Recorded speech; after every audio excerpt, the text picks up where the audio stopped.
Hello सबैजनाले good morning नमस्ते भन्न चाहन्छु र म चाहिँ अहिले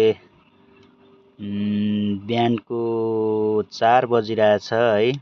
4 बजे हाम्रो धरान वन डिभिजन कार्यालयबाट दरफेट गरेर यता इटरी साइड जाँदैछु र म अहिले टक्कसँगले सेउती पुल पुग्नु आँटिरहेछु र आज सधैँ जति चाहिँ हुसै लागेको छैन र पनि एकदम चिसो मौसम छ र म चाहिँ यिनरसम्मको मेरो यात्रा हो लकडी गोलिया लकडी लिएर हिँडेको।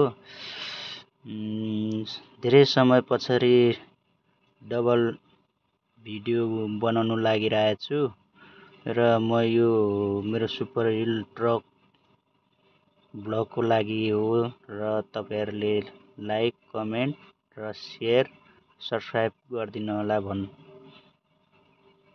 भन्न चाहन्छु।